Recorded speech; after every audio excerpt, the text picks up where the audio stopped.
Hello friends, welcome to the series Bhagavad Gita Bite-Sized Learning.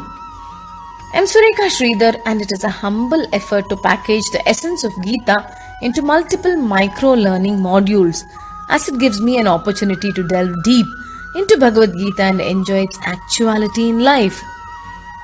For the past couple of years, I have taken to reading, learning, understanding and absorbing the essence of Bhagavad Gita. Every time I read, I feel that there is something new and something more to learn from the reading. Bhagavad Gita was knowledge imparted by the world's greatest counselor to the world's most depressed counselee. So, it has the power to motivate anyone on any given day. It was imparted on the war field just before the start of the great war of Kurukshetra. Our life situations cannot be more difficult than the Kurukshetra war. It was imparted 2000 years ago, but Bhagavad Gita is an ageless and timeless classic. It is the world's best conversation ever, which can clear all dilemmas of life and give clarity of thought. Bhagavad Gita is like a practical guide on how to face life's problems and complexities. Believe me, there is no harm in getting to know the tips and clues shared by Sri Krishna. Nobody has patience for long lectures, so I have decided to create bite-sized videos which will be 2 to 3 minutes in length. Hope you will listen, learn and benefit from the same. Hare Krishna. Question 1. What do humans want? All of us want to be happy forever, is it not? What makes us happy? That's $1 million question. No two humans think alike, but still, I can give you a list of occasions when most of us are happy. We are happy when we feel safe and secure. We are happy when we have a goal and achieve it. We are happy when we feel a sense of belonging with people around us. We are happy when we believe that our life has a purpose and a meaning. We are happy when we experience inner joy, well-being and peace. We are happy when we help someone in need. We are happy when we experience gratitude. Happiness is a deep sense of well-being and appreciation for life itself. Even as we face the challenges of life bravely. True happiness is born deep inside you when you enjoy your own company and live in peace and harmony with your body, mind and soul. True happiness is a state of mind of constantly being in love with yourself. Man, since time immemorial, is in eternal search for happiness. Is there a guide to help us in the pursuit of happiness? Yes, Bhagavad Gita is a guide to understand, find and create eternal happiness which all human beings want. Question 2. What is Bhagavad Gita? Part 1. To answer this question, I might need 2 episodes as there are certain things to be discussed before I come to the core question, what is Bhagavad Gita? Life is a battle. Children, youngsters, adults and senior adults, everyone are fighting their own battles every single day.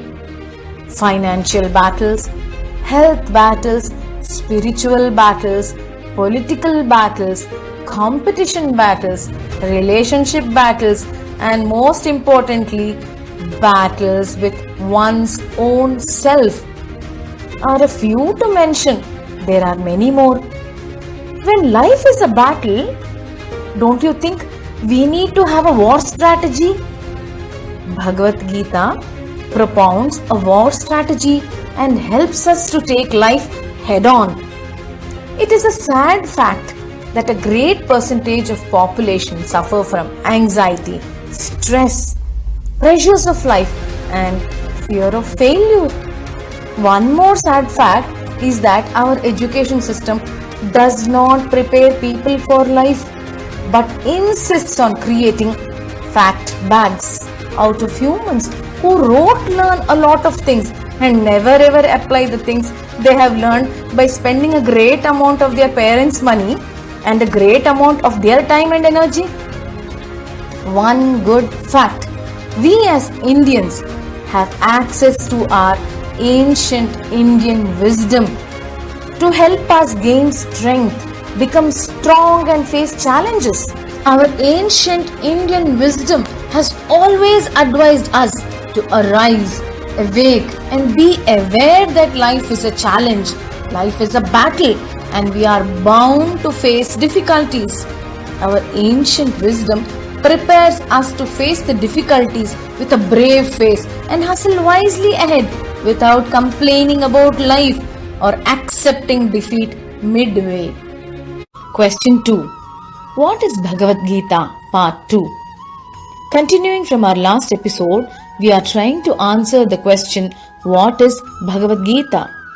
Bhagavad Gita is the celestial song or song of life. It is a summary of all the Vedas. Vedam is an equivalent word to science during ancient India. The word Vedam itself means knowledge. In the modern world, we use the term science to identify the kind of authoritative knowledge upon which human progress is based. Vedas were not confined to certain subjects, but the world of knowledge got encompassed into the Vedic knowledge. To be more precise, to the ancient citizens of Bharatavarsha, the greater India, Vedas had a more profound significance than science has on modern man. Bhagavad Gita is a summary or a quick reference guide to the Vedic knowledge, and it is not a religious text. Do you know that during the times of Mahabharata, the term Hindu did not exist? In a nutshell, Bhagavad Gita propagates the idea of living fully by overcoming fears, doubts, worries, concerns, apprehensions, and misgivings. Mahabharata has 1 lakh shlokas and is considered as the best book on social and political psychology. Mahabharata captures the essence of life in the form of stories about man and his desires and repercussions. The core of 1 lakh shlokas as given by Maharshi Vedavyas is captured in 700 shlokas of Bhagavad Gita. Bhagavad Gita is a conversation between a counselor and a counselee. It is a go-to reference guide for any human on any day in any situation of life. Have you watched episode 1 and 2? Please do watch them to gain a better premise before moving on to chapter 1, Arjuna Vishada Yoga. Let us meet Sanjaya, Dhritarashtra, Duryodhana and Arjuna. Of course, we will be meeting our world's first psychologist and counselor, Sri Krishna. Arjuna is no different from any of us. He has fears, dilemmas, indecisiveness, anxiety, and conflicts in his mind. He has questions regarding ethical, moral, and property issues. The question we answer in this episode is, why did Bhagavad Gita have no impact on Dhritarashtra? The opening scene of chapter 1 gives us a glimpse of 2 huge armies assembled at Kurukshetra, just about to begin the epic war of Mahabharata. Dhritarashtra Uvacha Dharma Kshetre Kurukshetre Samaveta Mamaka Pandavas Chaiva Kimakurvata Sanjaya. Let me tell you a little about Dhritarashtra to make it clear why Bhagavad Gita made no impact on him. Dhritarashtra was the son of Ambika and Krishna Dvaipayana or Vedavyasa. He also was the king of Kuru kingdom. The name Dhritarashtra means a good king, which he never was. Dhritarashtra was blind-eyed, literally and metaphorically. He was blind physically by birth, blind with jealousy towards his brother Pandu, blind with greed for power, and blind with love for his son Duryodhana. When Yudhishthira was announced as the heir of Kuru kingdom, Duryodhana made a failed attempt to burn down the Pandavas alive. Dhritarashtra turned a blind eye at this criminal attitude of Duryodhana, and when a partition of the Kuru kingdom was inevitable, he gave Khandava Prastha, the arid and scantily inhabited part of the kingdom, as the share of the Pandavas. It is an unpardonable blunder committed by Dhritarashtra to be mute, to turn a blind eye and not prevent his son Dushasana from trying to disrobe his own daughter-in-law in a packed courtroom. Coming back to our question, why did Bhagavad Gita have no impact on Dhritarashtra? Because he was blind from all corners of his cognizance. His thoughts were clouded with darkness. His mind was filled with perpetual anguish, and he indulged in constant cribbing. He was so much caught in material desires that his mind was crowded with no place for any learning. Learning involves the whole personality, senses, feelings, intuition, beliefs, values, and will. If we do not have the will to learn, we will not learn even if we are taught by the best teacher on earth, Sri Krishna. Question: how many people were killed in the Kurukshetra war? Continuing from the last episode, we are discussing the meaning of the first shloka. Dhritarashtra uvacha dharmakshetre kurukshetre samavetayuyutsavah mamakah pandavaschaiva kimakurvata sanjaya. When translated word to word, the meaning is a simple question Dhritarashtra asks after having gathered on the holy field of Kurukshetra with a desire to combat. What did my sons and sons of Pandu do? Sanjaya? When this question was posed by Dhritarashtra, it was 10 days into the war. Dhritarashtra's biggest belief, his grandfather, 83-year-old Bhishma, had fallen, and a lot of destruction had already taken place. Dhritarashtra had blind belief on his grandfather Bhishma's loyalty, and he hoped, trusted, and relied on the old man that he will win the battle for his son. Vedavyasa came down to meet Dhritarashtra and offered him Divya Drishti to witness the war in live transmission. But Dhritarashtra said, "O revered one, I have always heard my sons and nephews. I have no idea who is who in a visual perspective. I cannot make out who is Yudhishthira, who is Arjuna, who is Bhima, and who is my son Duryodhana by looking at them. Even if I have vision, I will never know what is actually happening. Please bestow the boon to Sanjaya, who has always been my window to the world." Vedavyasa agreed, and Sanjaya, the advisor, loyal companion, charioteer, shouldered the responsibility of being the war correspondent to the Kuru king. Answering today's question, how many people were killed in the Kurukshetra war? Let us understand the statistics of the fighting armies. 18 Akshaunis or divisions fought the battle. One Akshauni had 21,870 chariots, 21,870 elephants, 65,610 horses, and 1,09,350 foot soldiers.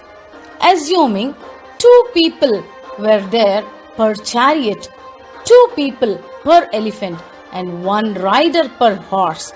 This approximates to 1,83,680 fighters per Akshauni or division. With 18 divisions, the number is 1,83,680 into 18, which is 33,06,240 men in arms. Adding a few more for logistical services such as cooks, barbers, cleaners, doctors, caretakers, storekeepers, and so on, we can come to a round figure of 4 million people in the armed services. Except a handful people, everyone were killed in the war. That was the kind of mass destruction. To give a more recent example, during the World War II, 3% of the world's population, that is 75 to 85 million people, died. Deaths directly caused by the war, including the military and the civilians killed, are estimated to 50 to 56 million people, while there were an additional estimated 19 to 28 million deaths from the war-related disease and famine. Wars are never kind. Wars lead to mass death and large-scale destruction. I will discuss this further in future episodes. The Kurukshetra war was to win a right over Kshetra. Kshetra means land.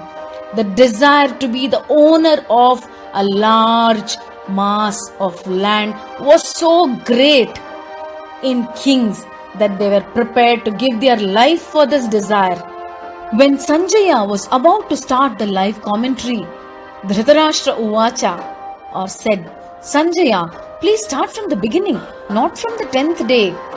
Do you know why he said so? He could not believe. How can grandfather Bhishma fail to overpower the Pandavas on the battlefield? Now who will protect my sons? Was his worry. Uncontrolled desire leads to destruction, whether that day or this day. Thank you for listening. We will continue with second shloka in the next episode. Have a great day.